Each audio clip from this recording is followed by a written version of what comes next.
श्रीमद् वाल्मीकि रामायण बालकांड 19वां सर्ग। जय श्री राम। विश्वामित्र के मुख से श्री राम को साथ ले जाने की मांग सुनकर राजा दशरथ का दुखित एवं मूर्छित होना। नृप श्रेष्ठ महाराज दशरथ का यह अद्भुत विस्तार से युक्त वचन सुनकर महातेजस्वी विश्वामित्र पुलकित हो उठे और इस प्रकार बोले, राज सिंह, ये बातें आपके ही योग्य हैं। इस पृथ्वी पर दूसरे के मुख से ऐसे उदार वचन निकलने की संभावना नहीं है। क्यों न हो, आप महान कुल में उत्पन्न हैं और वशिष्ठ जैसे ब्रह्मर्षि आपके उपदेशक हैं। अच्छा, अब जो बात मेरे हृदय में है उसे सुनिए। नृप श्रेष्ठ, सुनकर उस कार्य को अवश्य पूर्ण करने का निश्चय कीजिए। आपने मेरा कार्य सिद्ध करने की प्रतिज्ञा की है, इस प्रतिज्ञा को सत्य कर दिखाइए। पुरुष प्रवर, मैं सिद्धि के लिए एक नियम का अनुष्ठान करता हूं। उसमें इच्छानुसार रूप धारण करने वाले दो राक्षस विघ्न डाल रहे हैं। मेरे इस नियम का अधिकांश कार्य पूर्ण हो चुका है। अब उसकी समाप्ति के समय वे दो राक्षस आधमके हैं। उनके नाम है मारीच और सुबाहु। वे दोनों बलवान और सुशिक्षित हैं। उन्होंने मेरी यज्ञ वेदी पर रक्त और मांस की वर्षा कर दी है। इस प्रकार उस समाप्त प्राय नियम में विघ्न पड़ जाने के कारण मेरा परिश्रम व्यर्थ हो गया और मैं उत्साहहीन होकर उस स्थान से चला आया।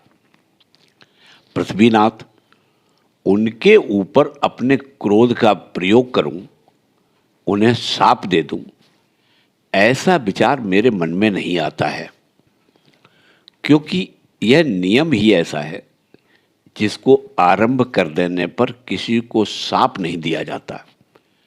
अतः नृपश्रेष्ठ, आप अपने काक पक्षधारी, सत्य पराक्रमी, सूरवीर ज्येष्ठ पुत्र श्री राम को मुझे दे दें।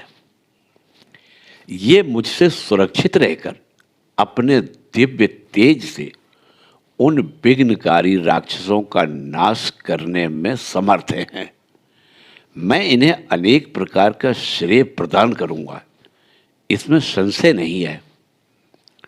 उस श्रेय को पाकर ये तीनों लोकों में विख्यात होंगे। श्री राम के सामने आकर वे दोनों राक्षस किसी तरह ठहर नहीं सकते। इन रघुनंदन के सिवा दूसरा कोई पुरुष उन राक्षसों को मारने का साहस नहीं कर सकता। नृपश्रेष्ठ, अपने बल का घमंड रखने वाले वे दोनों पापी निशाचर काल पाश के अधीन हो गए हैं। अतः महात्मा श्री राम के सामने नहीं टिक सकते। भूपाल, आप पुत्र विषयक स्नेह को सामने न लाइए। मैं आपसे प्रतिज्ञा पूर्वक कहता हूं कि उन दोनों राक्षसों को इनके हाथ से मरा हुआ ही समझ लीजिए। सत्य पराक्रमी महात्मा श्री राम क्या है, यह मैं जानता हूं।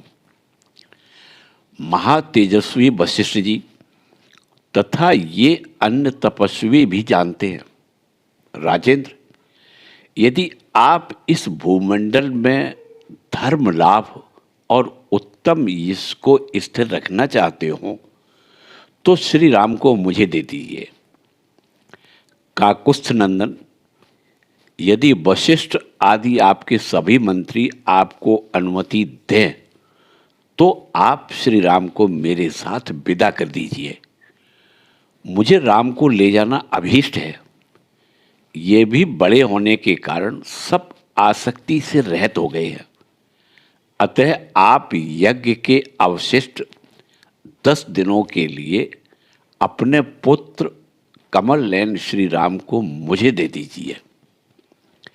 रघुनंदन, आप ऐसा कीजिए जिससे मेरे यज्ञ का समय व्यतीत न हो जाए, आपका कल्याण हो।